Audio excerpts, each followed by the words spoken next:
Hello students. आज की community health class में हम व्यावसायिक स्वास्थ्य या औद्योगिक स्वास्थ्य के बारे में डिस्कस करेंगे। स्टूडेंट्स, ये एक बहुत इंपॉर्टेंट टॉपिक है जो जिसके बारे में कई बार बड़ा क्वेश्चन या शॉर्ट नोट जरूर आता है। तो व्यावसायिक शिक्षा क्या है? व्यावसायिक स्वास्थ्य कार्यस्थल पर स्वास्थ्य और सुरक्षा के सभी पहलुओं से संबंधित है।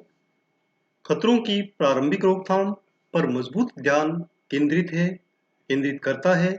श्रमिकों के स्वास्थ्य में कई निर्धारक तत्व होते हैं, जिनमें कार्यस्थल पर जोखिम कारक, जिनमें कैंसर, दुर्घटनाएं, मस्कुलोस्केलेटल रोग, श्वसन रोग, श्रवण हानि, संचार संबंधी बीमारियां मतलब कम्युनिकेबल डिजीज, तनाव संबंधी विकार, संचारी रोग आदि शामिल है।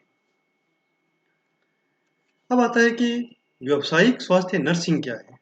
व्यावसायिक स्वास्थ्य नर्सिंग ब्रांच की ही एक ब्रांच है, जिसमें व्यावसायिक स्वास्थ्य और सुरक्षा कार्यक्रमों को विकसित करना और कार्यस्थल पर घायल या श्रमिकों का निरीक्षण करना शामिल होता है। अगला सब टॉपिक है व्यावसायिक खतरे। व्यावसायिक खतरे क्या है? व्यावसायिक खतरों से जो बीमारियां पैदा हो सकती हैं, उन्हें औद्योगिक स्वास्थ्य के खतरों के रूप में जाना जाता है। औद्योगिक स्वास्थ्य खतरों को वर्गीकृत किया जा सकता है और ये वर्गीकरण है भौतिक खतरे, रासायनिक खतरे, जैविक खतरे, यांत्रिक खतरे और मनोवैज्ञानिक खतरे। अब इनके बारे में हम एक एक करके डिस्कस करेंगे। ये बड़ा क्वेश्चन अभी आ सकता है या छोटा भी आ सकता है। जैसे व्यावसायिक खतरों की लिस्ट बनाइए, तो आप ये 5 पॉइंट लिख सकते हैं सिंपल, और किसी एक के बारे में वर्णन कीजिए। तो अभी हम यहाँ पे सभी के बारे में वर्णन करेंगे। एग्जाम में जितना आपसे पूछा जाए उतना आप लिख सकते हैं। तो सबसे पहले आता है शारीरिक खतरे।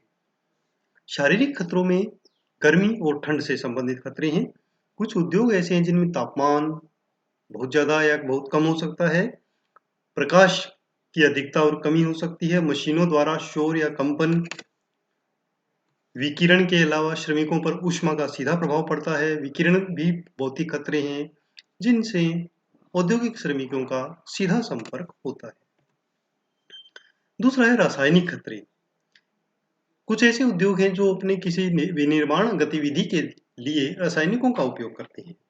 इन रसायनों से त्वचा पर धूल, त्वचा पर धातुओं और उनके यौगिकों का स्थानीय असर हो सकता है और कई विकार हो सकते हैं डायरेक्ट कॉन्टेक्ट से। और कभी-कभी गलती से उसको अगर लिक्विड है तो उसको पिया जा सकता है, या धुएं के रूप में सांस के साथ भी वो अंदर जा सकते हैं। तो ये एक खतरे का काम करते हैं। अगला है बायोलॉजिकल हैजार्ड। बायोलॉजिकल हैजार्ड विशेष रूप से ऐसे उद्योगों में होता है जहां जानवरों या पक्षियों का उपयोग किया जाता है, जैसे पोल्ट्री फार्म, डेयरी फार्म, कृषि और प्रयोगशालाएं जहां जानवरों पर प्रयोग एवं अनुसंधान हो रहे हैं। अगला है यांत्रिक खतरे। यांत्रिक खतरे उद्योगों में मुख्य स्वास्थ्य खतरे हैं, जहां मशीनों का उपयोग उत्पादों के निर्माण के लिए किया जाता है। मशीनों के तेज चलते हुए पुर्जे या हिलने डुलने वाले हिस्से से दुर्घटना और चोटों के लिए जो वहाँ कर्मचारी हैं, उनको स्वास्थ्य के लिए वो खतरा पैदा करते हैं। अब है मनोवैज्ञानिक खतरा। मनोवैज्ञानिक खतरे लगभग सभी कार्यस्थलों या फैक्ट्रियों में देखा जाता है। बहुत सारे इसके कारण हो सकते हैं, जैसे काम की संतुष्टि ना होना,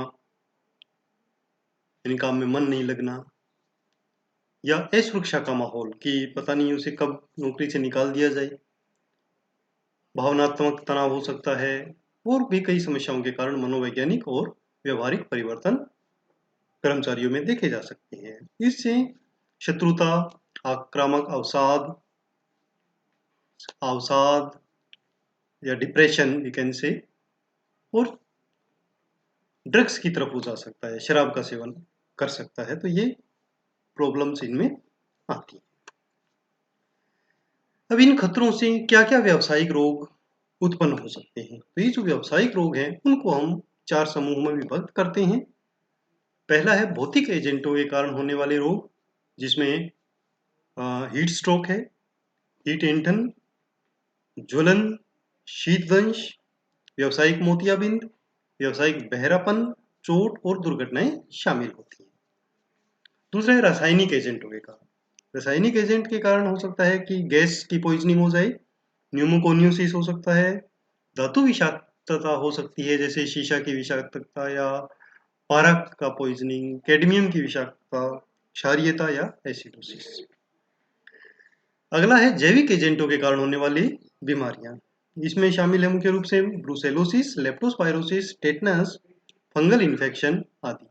और फिर है मनोवैज्ञानिक समस्याओं के कारण उत्पन्न होने वाली बीमारियां जैसे औद्योगिक न्यूरोसिस, उच्च रक्तचाप, चिंता, विकार आदि। डियर स्टूडेंट्स, ये जो ऑक्यूपेशनल हेल्थ का हमारा टॉपिक है वो काफ़ी बड़ा है, तो इसे हम 3 क्लासेज में कंप्लीट करेंगे। ये हमारी पहली क्लास है। दूसरी और तीसरी क्लास देखने के लिए आप इसके सब्सक्रिप्शन बॉक्स में जाकर लिंक देख सकते हैं और चैनल को भी सब्सक्राइब कर सकते हैं ताकि जब वो क्लास अपलोड हो तो आपको नोटिफिकेशन मिल जाए। धन्यवाद।